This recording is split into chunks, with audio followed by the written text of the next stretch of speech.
Hello friends, இன்னைக்கு நம்ம பார்க்க போற poem The Grumble Family written by Louis Maud Montgomery.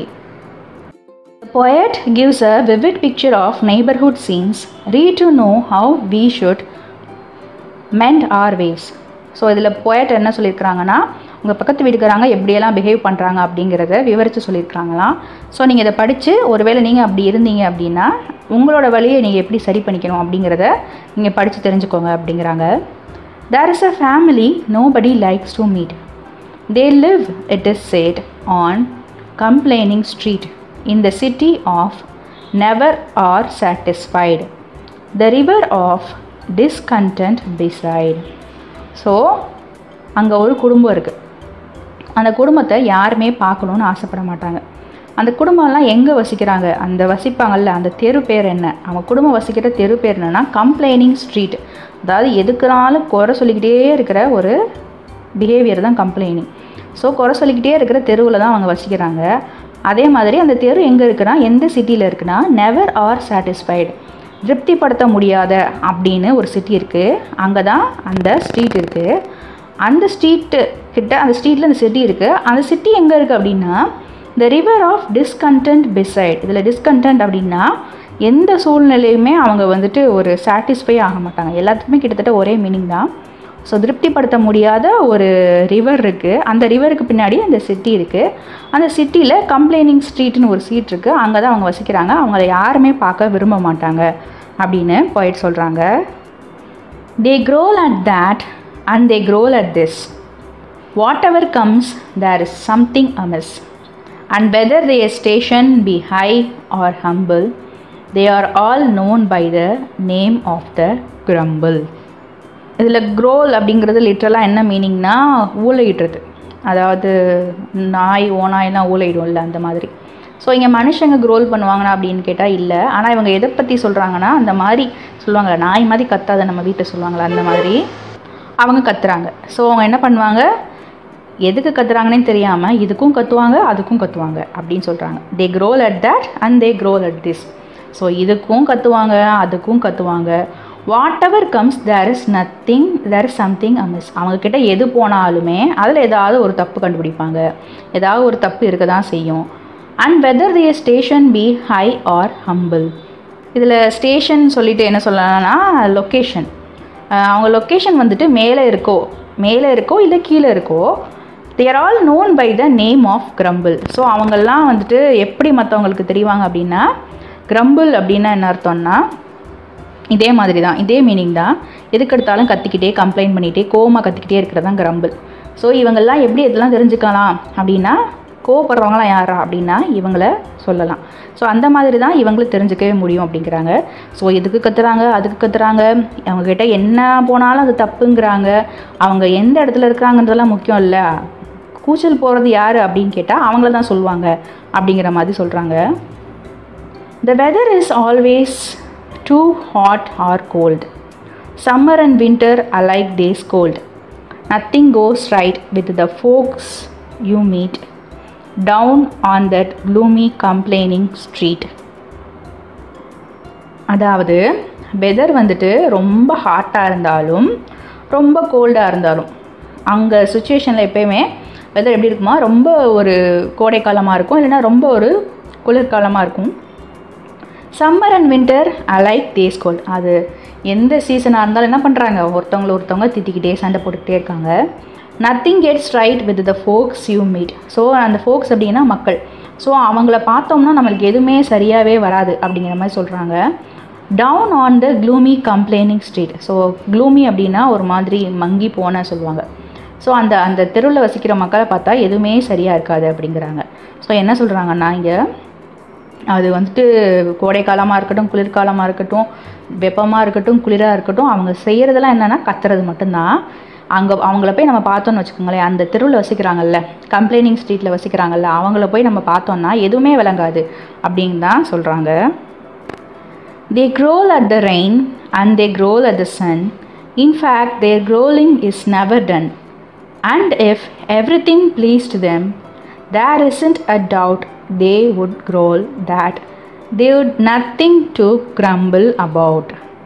So அவங்க என்ன பண்ணுறாங்க அப்படின்னா மலையை பார்த்து கத்துறாங்க, சூரியனை பார்த்து கத்துறாங்க. இன்ஃபேக்ட் அவங்களோட கத்துற வேலை எல்லாமே முடிஞ்சிருச்சு. அதாவது இப்போ கத்துறதுக்கு எதுவுமே இல்லை அப்படின்னா, ஒரு காரியமே இல்லை, அவங்களுக்கு கத்துறதுக்கு ஒரு சுச்சுவேஷனே இல்லைன்னா அவங்களுக்கு வேறு டவுட்டே கிடையாது. இப்போ நம்ம கத்துறதுக்காக எந்த ஒரு விஷயமுமே இல்லையே அப்படிங்கிறத நினச்சி கற்றுவாங்களாம். அந்த மாதிரி சொல்கிறாங்க. ஸோ என்ன சொல்கிறாங்கன்னா, மலைக்கும் கத்துறாங்க, சூரியனுக்கும் கத்துறாங்க. அவங்களுக்கு கத்துறதுக்கு எந்த ஒரு ரீசனுமே கிடைக்கலன்னா, ஐயோ ரீசனே கிடைக்கலன்னு நினச்சி அதையும் நினச்சி கத்துறாங்க அப்படின்னு சொல்கிறாங்க poet. But the curious thing is that not one of the same can be brought to acknowledge his family name. For never a grumbler will own that he is connected with it at all, you see. So இதில் குவேரஸ்ட் அப்படின்னா என்ன அர்த்தங்கன்னா, ஒரு strange thing அப்படின்னா, இதில் வந்துட்டு ரொம்ப ஒரு ஆச்சரியம் கொடுக்கக்கூடிய விஷயம் என்னென்னா அப்படின்னு சொல்கிறாரு போயிட்டு. அவங்க யாரையுமே வந்துட்டு அவங்க ஃபேமிலி நேமை வச்சு நம்மளால் வந்துட்டு கணிக்கவே முடியாது. இப்போ சொல்லலாங்களே, இப்போ சில பேர் வந்துட்டு ஃபாரின்லலாம் இவங்க ஜேம்ஸ், அவங்க அப்பா பேரை தொடர்ந்து வச்சுட்டே வருவாங்க பின்னாடி, ஜேம்ஸ்ன்ட்டு. ஈவன் நம்ம கிங்கு குவின்னை பார்த்துட்டோம்னா தெரியும், குவின்னு அப்படின்னா எலிசபெத் அந்த மாதிரி வைப்பாங்க, மேரி இந்த மாதிரி வைப்பாங்க, ஜேம்ஸ், ஹென்ரி இந்த மாதிரி வச்சுக்கிட்டே வருவாங்க. எனக்கு தெரிஞ்சு நிறையா ஹென்ரிஸ் இருக்காங்க, 8th வரைக்கும் இருக்கிறாங்க. ஸோ இந்த மாதிரி பேர் வச்சுக்கிட்டே வருவாங்க. ஸோ இவங்க யாருன்னா அவங்க ஃபேமிலி என்னென்னா ஹென்ரி ஃபேமிலி அப்படின்னு தெரியும். ஸோ அவங்களுக்கு ஃபேமிலி நேம்னு ஒன்று இருக்கும். ஆனால் இங்கே இருக்கிற யாரையுமே ஒவ்வொருத்தவங்களும் கூட அவங்க ஃபேமிலி நேமை வச்சே நம்ம கண்டுபிடிக்க முடியாது. அதுதான் அவங்க பார்க்குறதுக்கே உள்ளதுலே ஒரு ஸ்ட்ரேஞ்சான திங்ஸ். அக்வேரஸ்ட்னா கேட்குறதுக்கே ஆச்சரியமான விஷயம் என்னென்னா, இவங்கள ஃபேமிலி நேம் வச்சு நம்மளால் கண்டுபிடிக்கவே முடியாது. For never a grumbler will own that he is connected with it all, you see. ஆனால் உங்களுக்கு ஒன்று தெரியுமா, என்ன சொல்கிறாங்கன்னா, இந்த கிரம்பிளர் அப்படின்னா அது கத்துறவங்களுக்கு வந்துட்டு எப்பயுமே வந்துட்டு அந்த பேர் மட்டும்தான் கனெக்ட் ஆகிருக்கு. அதாவது இவங்க சண்டைக்காரங்க, கிரம்பிளர்னா வச்சுக்கோங்க, சண்டைக்காரங்க. ஸோ நம்ம வந்துட்டு அவங்க ஃபேமிலி நேம் சொல்ல மாட்டோங்க, பாருங்களேன் சண்டைக்காரங்க போகிறாங்க பாருங்களேன், அந்த மாதிரி சொல்லுவோம். அந்த மாதிரி தான் அவங்களோட பேரே அந்த மாதிரிங்கிற மாதிரி ஆயிடுச்சு அப்படிங்கிறாங்க. ஸோ அந்த பேரே அவங்களோட ஃபேமிலி நேம் மாதிரி ஆக்கிக்கிட்டாங்க அப்படின்னு சொல்கிறாங்க. The worst thing is that if anyone stays among them too long, he will learn their ways. And before he dreams of the terrible jumble, he adopted into the family of grumble. So என்ன ஆகுதுன்னா, ரொம்ப worst thing என்னென்னா, யாராவது அங்கே போய் தங்குறாங்க அப்படிங்கிற பட்சத்தில் ரொம்ப நாள் தங்குறாங்க அப்படின்னா அவங்கள பற்றி ஈஸியாக தெரிஞ்சுக்குவாங்க. இவங்க இப்படிப்பட்டவங்க தான், he will learn their ways அப்படின்னா இவங்க இப்படிப்பட்டவங்க தான் அப்படிங்கிறத அவங்க தெரிஞ்சுப்பாங்க. ஸோ இதில் ஜம்பிள் அப்படின்னு என்னதுன்னா, ரொம்ப ஒரு அழுக்கான விஷயங்கள் நிறைஞ்சபடி குவியலாக வச்சுருப்பாங்க, அதுதான் வந்து ஜம்பிள். ஸோ அழுக்கு குவியல்னு சொல்லலாம், இல்லைனா ஒரு அசுத்தமான குவியல்னு சொல்லலாம். ஸோ அவர் வந்துட்டு என்ன பண்ணுறாரு, யாராவது அங்கே போய் தங்கி ரொம்ப நாள் இருக்கிறவங்களுக்கு அவங்களுக்கு இந்த மாதிரி ஒரு விஷயம் இருக்குதுன்னு அவங்களுக்கு கனவுல கூட நினச்சிருக்க மாட்டாங்க. ஆனால் என்ன ஆகுதுன்னா, அவங்க கனவு காண்றதுக்கு முன்னாடியே என்ன ஆகுதுன்னா, அந்த ஃபேமிலிக்குள்ளே அவங்க அப்படியே அடாப்ட் ஆயிடுவாங்களாம்.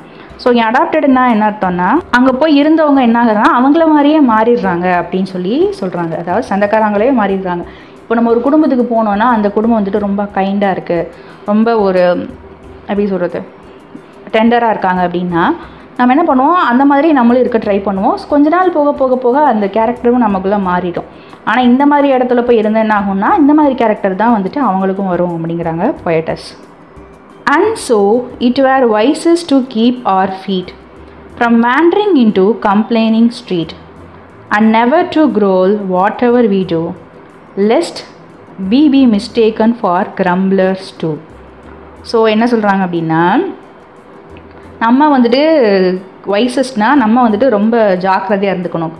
அங்கே வைசஸ்னால் அறிவாக இருக்கிறது. ஸோ அவங்க இங்கே என்ன சொல்கிறாங்கன்னா, நம்ம ரொம்ப ஜாக்கிரதையாக இருந்துக்கணும். ஏன்னா நம்ம போயிட்டு அந்த தெருவில் நம்ம போகவே கூடாது, அந்த தெருவில் போய் நம்ம காலை வைக்கவே கூடாதுன்னு சொல்கிறாங்க. From wandering into the complaining streets, அதாவது கம்ப்ளைனிங் ஸ்ட்ரீட் இருக்குல்ல, கம்ப்ளைனிங் ஸ்ட்ரீட்டில் போய் நம்ம சுற்றிட்டு இருந்தோம்னு வைங்களேன், என்ன ஆகுதுன்னா, and revel to growl whatever we do, அதாவது நம்ம என்ன பண்ணுறோம் அப்படிங்கிறது, நம்ம என்ன சொன்னாலும் என்ன அதாவது நம்ம அந்த தெருக்குள்ளே போயிட்டு அதை சுற்றிட்டு இருந்தோம்னா நம்ம கத்தணுங்கிற அவசியமே இல்லை. நம்ம கத்தலைனாலுமே கூட நம்மளை வந்துட்டு எல்லோரும் என்ன நினச்சிப்பாங்கன்னா, சரி இவங்க சண்டைக்காரவங்க தானே அப்படின்னு நினச்சிப்பாங்க. ஸோ அந்த சாவகாசமே அவங்க சாவகாசத்துலேயே நம்ம போய் சேர்ந்தோம்னா என்ன ஆகும்னா, நம்மளும் அந்த மாதிரி ஆயிடுவோம். அதனால் மற்றவங்களும் நம்ம என்ன நினச்சிப்பாங்க, நம்மளுமே கிரம்பிளர்ஸ் தான் போல் அப்படின்னு நினச்சிப்பாங்க அப்படின்னு சொல்கிறாங்க poetess. let us learn to walk with a smile and a song. So இப்போ என்ன சொல்கிறாங்கன்னா இது ஃபுல்லாமே வந்துட்டு இதுக்கு முன்னாடி ஃபுல்லாக கிரம்பிளர்ஸ் வந்துட்டு எப்படி பிஹேவ் பண்ணுவாங்கன்னு சொல்லியிருந்தாங்க. ஸோ இப்போ வந்துட்டு நம்ம கிரம்பிளர்ஸாக இருக்கக்கூடாது அப்படிங்கிறதுக்காக என்ன பண்ணணும் அப்படிங்கிறத கடைசி பேராகிராஃபில் சொல்லியிருந்தாங்க. Let us learn to walk with smile and song. அதாவது நம்ம நடக்கிறப்போ சிரிச்சுக்கிட்டே நடப்போம், பாடிக்கிட்டே இருப்போம், சந்தோஷமாக நம்ம நடந்து போவோம். No matter if things do something go wrong. அதாவது எந்த ஒரு விஷயம் வந்துட்டு தப்பாக போனாலும் பரவாயில்ல, நம்ம முகத்தில் எப்பயுமே சிரிப்பு இருக்கட்டும், நம்ம சந்தோஷமாக பாடிக்கிட்டே இருப்போம். And then be our station high or humble. அதுக்கப்புறம் என்ன பண்ணணும்னா நம்மளோட வாழ்விடத்தை எப்படின்னா ஹையாக இருக்கோ ஹம்பிளாக இருக்கோ அது வந்துட்டு முக்கியம் இல்லை. Will never belong to the family or crumble. நம்ம யாருமே வந்துட்டு இந்த மாதிரி சண்டைக்கார குடும்பத்தை சேர்ந்தவங்களாக இருக்கக்கூடாது அப்படின்னு சொல்கிறாங்க. அதுக்கு என்ன சொல்கிறாங்கன்னா, நம்ம இந்த மாதிரியான ப்ராக்டிஸ் பண்ணக்கூடாது, நம்ம இந்த மாதிரியான கத்திகிட்டே இருக்கக்கூடாது, எந்த ஒரு சுச்சுவேஷன் வந்தாலும் அதை வயசாக ஹேண்டில் பண்ணணும், சிரிச்சுக்கிட்டே போயிடணும் அப்படின்ற மாதிரி சொல்கிறாங்க. நம்ம அவங்களோட குடும்பத்தில் போய் இணைஞ்சிடக்கூடாது அப்படின்னு சொல்கிறாங்க. இதோட இந்த போம் முடியுது. Author information: L.M. Montgomery 1874 to 1942. So இந்த காலம் தான் அவங்க வாழ்ந்துருக்காங்க. 1874 பிறந்திருக்கிறாங்க, 1942 இறந்துட்டாங்க. Was a Canadian author best known for a series of novels beginning in 1908 with Anne of Green Gables. So அவங்க என்ன பண்ணுறாங்கன்னா ஒரு சீரீஸ் ஆஃப் நாவல்ஸ் எழுதுகிறாங்க. அது எப்போ ஆரம்பிக்குதுன்னா 1908. அது வந்துட்டு இவங்களுக்கு ரொம்ப ஒரு பெஸ்ட் ஒர்க்குன்னு சொல்கிறாங்க. அதுவும் இல்லாமல் ஆன் ஆஃப் க்ரீன் கேபிள்ஸ்னு ஒரு நாவல் எழுதுகிறாங்க, அதுவும் இவங்களோட ஃபேமஸான works. Montgomery went on publish 20 novels as well as 530 short stories, 500 poems and 30 essays. So இவங்க எவ்வளோலாம் பப்ளிஷ் பண்ணியிருக்காங்கன்னு பாருங்களேன். 20 நாவல், 530 ஷார்ட் ஸ்டோரி சிறுகதைகள், 500 போம் அண்டு கட்டுரைகள் வந்துட்டு 30. ஸோ அவங்க உண்மையிலே ஒரு பெரிய ரைட்டர் தான். A prolific writer, Montgomery published over 100 stories between 1897 and 1907. So அவங்க வந்துட்டு ஒரு நல்ல ஒரு ரைட்டர். ஒரு 100 ஸ்டோரிஸ் எந்த காலத்துலனா 1897 1907 அவங்க 100 கதைகள் எழுதி publish பண்ணியிருக்காங்களாம். Montgomery's work, diaries and letters have been read and studied by scholars and readers worldwide. So இதெல்லாம் யார் அவங்களோட ஒர்க்கு, டைரிஸ், லெட்டர்ஸ்லாம் யார் படிச்சிருக்காங்கன்னா ஸ்காலர்ஸ்னால் வந்துட்டு என்ன பண்ணுவாங்கன்னா இந்த பிஹெச்டி போடுவாங்கள்ல அவங்களாம் ஸ்காலர்ஸ், அவங்க அப்புறம் ரீடர்ஸ், இவங்கெல்லாம் வந்துட்டு படிக்கிறாங்க. எதுக்காகனா அது மூலமாக ஏதாவது அறிவு கிடைக்குதா தெரிஞ்சுக்கிறதுக்காக படிக்கிறாங்க அப்படின்னு சொல்கிறாங்க. Discussion section. இந்த செக்ஷன்லேருந்து நான் என்ன தெரிஞ்சுக்கிட்டேன் அப்படின்னா, இந்த போம்லேருந்து அதாவது கத்தி பேசிகிட்டு இருக்கிறதுனால நம்ம செய்கிற காரியங்கள் கரெக்ட் ஆகிடாது அப்படிங்கிறதும் தெரிஞ்சுக்கிட்டேன். அதுவும் இல்லாமல் நம்ம எல்லா காரியத்தையும் வந்துட்டு சிரிச்சுக்கிட்டே செய்யணும் அப்படிங்கிறதையும் கற்றுக்கிட்டேன். இதுதான் வந்துட்டு இந்த லெசன் சொல்லுது. நம்மளை வந்துட்டு எரிச்சல் பட்டு கற்றுக்கிட்டே இருந்தோம்னா வெளியில் பார்க்குறவங்களுக்கு நம்மளை வந்துட்டு அப்படி தான் தெரியும். அண்ட் மோரோவர் எந்த சுச்சுவேஷனுக்கும் எரிச்சல் படணும், கோவப்படணும்னு அவசியம் இல்லை. கோவப்பட வேண்டிய விஷயங்கள் நிறையா இருக்கும், அதுக்கு மட்டும்தான் கோவப்படணும். அன்னெசரியாக வந்துட்டு கோவப்பட்டுக்கிட்டே இருந்தோம்னா நம்மளும் கிரம்பிளர் அப்படின்னு தான் பேர் வாங்குவோம் அப்படிங்கிறத நான் கற்றுக்கிட்டேன். நீங்கள் என்ன கற்றுக்கிட்டீங்க அப்படிங்கிறத கமெண்ட் செக்ஷன் எழுதுங்க, நான் படிக்கிறேன். Figures of speech. A rhyme scheme is the pattern of sound that repeats at the end of a line or stanza. Rhyming scheme அப்படின்னா என்னென்னா, அது ஒரு பேட்டர்ன் ஆஃப் சவுண்ட்ஸ். அது எங்கே ரிப்பீட் ஆகும்னா ஒரு வாக்கியத்தோட இறுதியிலையோ இல்லை ஒரு ஸ்டான்ஸாவோட இறுதியிலையோ ரிப்பீட் ஆகும். அதுதான் ரைமிங் ஸ்கீம். இந்த போமில் இருக்க ரைமிங் ஸ்கீம் ஏஏபிபி. நான் ஃபஸ்ட்டு 2 பேராகிராஃப்க்கு இதோட ரைமிங் ஸ்கீம்ஸ் எழுதியிருக்கேன். நீங்கள் மற்ற பேராகிராஃப்க்கு ட்ரை பண்ணி பாருங்கள். இந்த போமில் இருக்க rhyming words: meet, street, satisfy, beside, this, amiss, humble, grumble, cold, scold, meet, street, sun, done, doubt, about, same, name, he, see, stays, ways, jumble, grumble, feet, street, do, to, song, wrong, humble, grumble. Anaphora. Repetition of a word or expression at the beginning of successive phrases, clauses, sentences or verses, especially for rhetorical or poetic effect. ஒரு வார்த்தை இல்லைனா ஒரு expression என்ன பண்ணும் அப்படின்னா ஒரு ஃப்ரேஸ்லேயோ இல்லை ஒரு கிளாஸ்லேயோ ஒரு சென்டென்சஸ்லேயோ இல்லை வேர்ட்ஸ்லேயோ ஆரம்பத்தில் வரும்.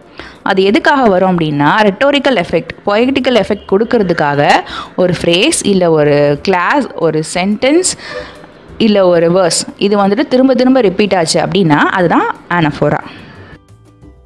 இந்த போமில் இருக்க ஆனஃபோரா என்னென்னா, they growl at that and they growl at this, they growl at the rain and they growl at the sun, they would growl that they would nothing to grumble about.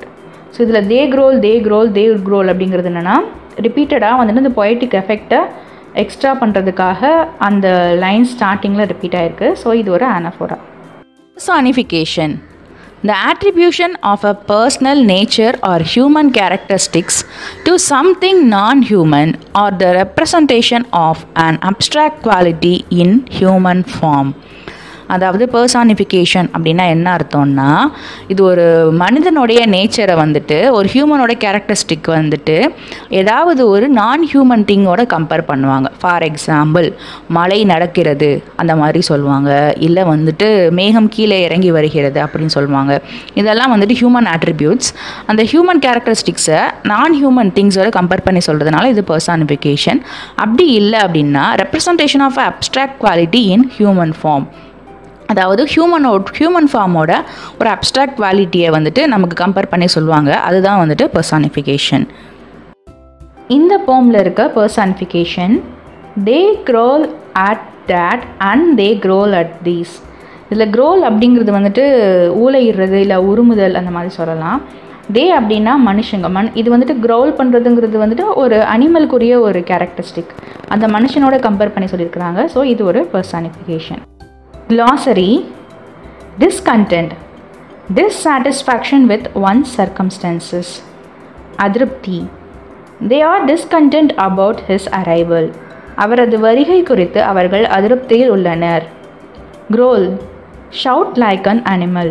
Urumu, the wolf growls in the forest. காட்டில் ஓநாய் உருமுகிறது. Amiss, wrong, தவறு. Don't do any amiss, எந்த தவறும் செய்ய வேண்டாம். Grumble, shout or complain about anything in a bad tempered way. உருமல், the father grumbles at the child. தந்தை குழந்தையை பார்த்து உருமுகிறார். Folks, people, மக்கள். These folks are playing in the ground. இவர்கள் மைதானத்தில் விளையாடிக் கொண்டிருக்கிறார்கள். Gloomy, dark or poorly lit. The sky looks gloomy. வானம் இருண்டது போல் தெரிகிறது. Curioused, odd, வினோதமான. He had done something cure. அவர் ஏதோ வினோதமான காரியத்தை செய்திருக்கிறார். Jumble, an untidy collection or pile of things. குவிந்து. There is a jumble of clothes in the chair. அங்கிருந்த நாற்காலியில் ஆடைகள் குவிந்து கிடக்கின்றன. இந்த சேனலில் நான் டிஎன் சிலபஸ் இங்கிலீஷ் லெசன்ஸ் எல்லாமே அப்டேட் பண்ணுவேன். நீங்கள் இதை யூஸ் பண்ணிக்கோங்க. நீங்கள் அந்த லெசன்ஸை வாட்ச் பண்ணி இதில் ஏதாவது மிஸ்டேக் இருக்குது, இதில் இந்த இடத்துல எப்படி வந்திருந்தா இது கரெக்டாக இருக்கும் அப்படின்னு எதுவாக இருந்தாலும் கமெண்ட் செக்ஷனில் மென்ஷன் பண்ணுங்கள். விமர்சனங்கள் வரவேற்கப்படுகிறது. அதே மாதிரி உங்கள் ஃப்ரெண்ட்ஸ் யாராவது இருந்தாங்க அப்படின்னா இந்த சேனலை வந்துட்டு நீங்கள் அனுப்பி அவங்களுக்கு யூஸ்ஃபுல்லாக இருந்தது அப்படின்னா நீங்கள் அனுப்பி ஷேர் பண்ணிக்கோங்க. Wishing you abundance in knowledge. Thank you so much.